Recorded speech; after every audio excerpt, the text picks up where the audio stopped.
안녕하세요. 자퍼 김종성입니다. 오늘은 부담부 증여에 대해서 한번 알아볼까 합니다. 오늘은 4월 12일 부활절이죠. 저는 남산을 다녀왔습니다. 바람이 좀 차갑더라고요. 코로나가 온 세상을 난리치게 만들지만 그래도 자연은 자연인가 봅니다. 아, 꽃이 만발하고 다음 주에 가면 아마 벚꽃도 일정 부분 많이 지지 않았을까 그런 생각이 듭니다. 그런데요, 남산을 가봤더니 튤립이 너무나 예뻐요. 너무나 예뻐. 그래서 오늘은 대략 한 13,000포, 13,000보를 걸었는데 아주 즐거웠습니다. 자, 그러면 오늘 부담부 증여에 대해서 한번 이야기를 해보겠는데요. 부담부 증여라고 하는 것은 뭐냐면 담보가 설정된 부동산을 내가 증여하고자 하는 사람에게, 뭐 일반적으로 자녀에게 또는 배우자한테 증여를 하겠죠. 이렇게 담보가 설정된 부동산을 그 빚과 함께 자녀에게 증여하는 것, 이것을 말합니다. 이미 이때 증여를 받는 수증자는 채무까지 승계를 받는 것이죠. 빚까지 승계를 받는 거죠. 이렇게 되면 증여를 받는 증여자, 자녀가 증여세를 내야 하는데 이때 담보로 설정된 채무액은 증여세를 계산할 때 공제가 되어서 증여세를 내기 때문에 증여세에 있어서 절감 효과를 가져올 수 있습니다. 그럼 여기에서 부담보 증여의 그 조건들이 있어요. 크게는 네 가지로 나눌 수 있는데요. 첫 번째로는 증여재산에 담보된 채무만 인정이 된다는 겁니다. 다시 말해서 증여하는 재산과 관계가 없는 채무는 부담부 증여 대상이 되지 않는다는 거죠. 뭐 그건 당연하지 않겠어요? 네.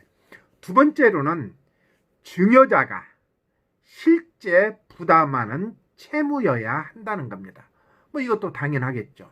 세 번째로 채무를 승계한 수증자가 그 채무를 승계한다는 사실이 증여 계약서 등에 의해 객관적으로 명시되어야 한다는 겁니다. 이것이 상당히 중요하죠. 그래서 증여계약서를 쓸 때 이 부분을 꼭 잊지 말고 이렇게 기록해야 됩니다. 그래서 이거 증여를 할 때는 혼자 하지 말고 꼭 회계사나 세무사님들하고 전문가들하고 상의를 하고 해야 될 것 같습니다. 요즘날 우리 회원 한 분이 자기 집을 하나 매입하면서 부부 공동으로 매입을 했습니다. 그런데 그 전에 살고 있던 집 처분을 했는데 그것은 단독 명의였어요. 그래서 부인에게 증여를 할 때 저한테 그걸 상의해서 저는 혼자 결정하지 말고 우리 이제 카페에 배짱님이 있잖아요. 회계사 겸 세무사님 배짱님하고 꼭 상의를 해라. 그래서 상의를 해서 그렇게 처리한 거 했습니다. 네 번째로는 채무를 승계한 수증자는 자신의 경제력으로 채무를 상환할 수 있어야 합니다. 좀 이해가 되나요? 부담보 증여로 인정되는 채무는 증여 재산에 담보된 금융권의 대출금과 증여할 주택에 전세가 들어있다면 전세 보증금도 인정이 됩니다. 여기서 전세 보증금에 대한 단서 조항이 좀 있어요. 그냥 하면 안 되고요. 그것은 전세 보증금을 증여받는 수증자인 자녀가 내가 이것을 승계하고 나중에 반환하겠다고 하는 증여계약서에 명시를 해야 된다는 겁니다. 그래야만 전세 보증금도 부담보 증여로 인정을 받을 수 있습니다. 왜 이런 일이 일어날 수 있을까요? 왜 이렇게 증여가 해야만 될까요? 사실 지금 부동산 시장이 얼어붙었다고 말할 수 있겠죠.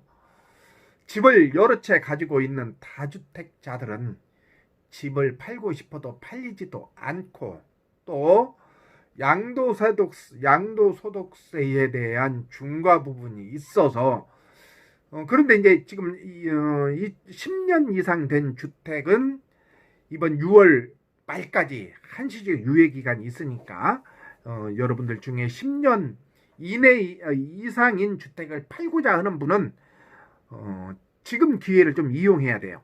이것을 다른 말로 다른 말로 정리하자 보면, 지금 집을 사고자 하는 사람들은 혹여 10년 된 이상을 가지고 있는 집을 팔고자 하는 사람이 내놓은 물건을 한번 찾으면 큰 기회가 될 수 있겠지요. 아무튼 이렇게 다주택자들은 집을 팔고 싶어도 팔리지도 않고, 또 세금이 무서워서 팔지도 못하고, 그리고 대출도 안 되기 때문에 집을 살려고 하는 사람도 쉽게 집을 살 수 없는 형편이다 보니까, 이번에 차라리 자녀에게 아니면 배우자에게 증여를 해보겠다라고 하는 것들이 증여가 많이 일어나는 건수로 나타나고 있습니다. 금년 2월까지 서울에서 이루어진 아파트 증여가 대략 약 3,000건이라고 하네요. 지난해 같은 기간보다는 약 44%가 증가를 했다고 합니다. 엄청난 숫자죠. 특히 강남 4구의 증여 건수는 지난해의 2배인 1,500여 건이 증여가 일어났다고 합니다.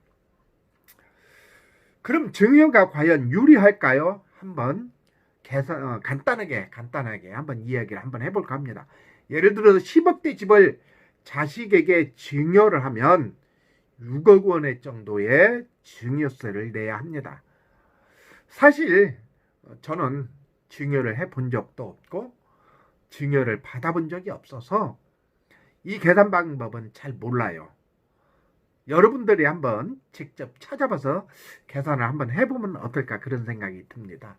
아무튼 10억짜리 집을 증여하면 증여세가 6억 정도가 나온다고 하는데, 이 집에 전세를 5억에 끼고 증여를 한다면 양도세는 채무자격인 전세 금액만 붙여서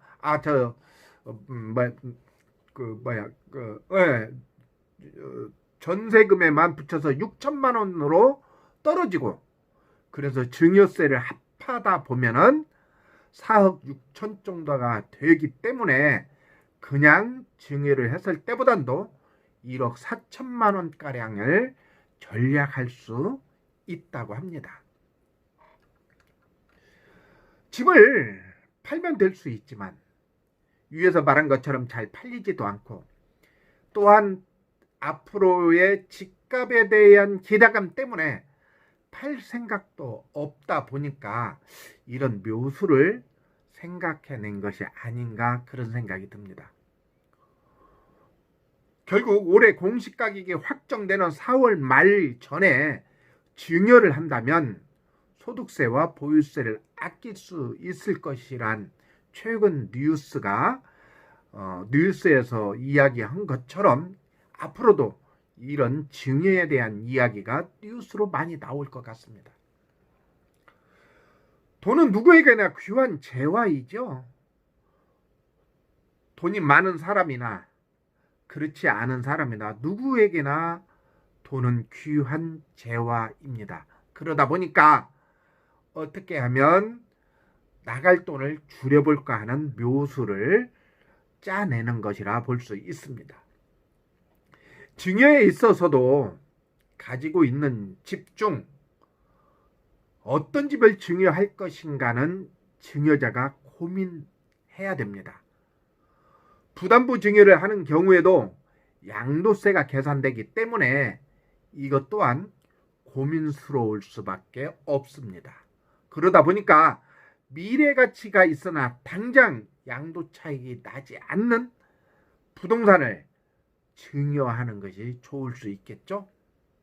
또 최근에 구입한 주택이라면 최근에 구입했기 때문에 양도 차익이 크지 않잖아요. 그래서 최근에 구입한 주택이라고 한다면 이렇게 부담부 증여를 고려해 볼 수 있다라고 생각합니다. 증여세의 세율은요 10%에서 50%입니다. 양도소득세는요 6%에서 60%죠. 여기에 농어촌 특별소비세까지 붙으면 70% 가까이 양도세를 낼 수도 있습니다. 지난해 4월 1일부터 양도소득세는 세율이 2주택자는 기본세율의 10%, 3주택자는 기본세율의 20%를 가산되기 때문에 그러죠. 물론 조정지역에 한해서 이야기입니다. 그래서 이제 우리는 고민해 볼 필요가 있죠.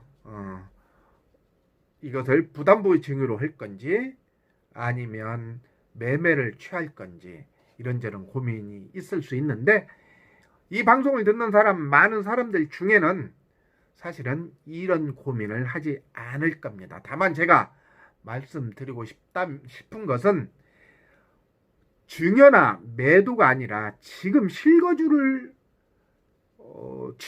집을 사고 싶은 사람, 갈아타고 싶은 사람들은 이렇게 6월 말 이전에 세금 계산하기 전에 혹시 그리고 또 아까 양도소득세 한시적 유예기간을 준 그런 기간이니까 이때 집을 팔고자 하는 사람이 있다면 그런 물건이 나올 수 있는 지역에 한번 임장을 열심히 하셔서 부동산에다 이 얘기를 해보는 거죠. 혹시 이런 물건 나왔으면 한번 이 얘기를 해달라. 그래서 지금 그런 지역에 물건을 구입하는 것도 하나의 틈새 시장을 공략하는 것 아닌가 저는 그렇게 생각합니다. 그럼 이제 4월도 중순으로 접어들었는데요. 다시 환절기이니까 건강 잘 챙기시고 저는 오늘 여기서 마치겠습니다. 안녕히 계세요.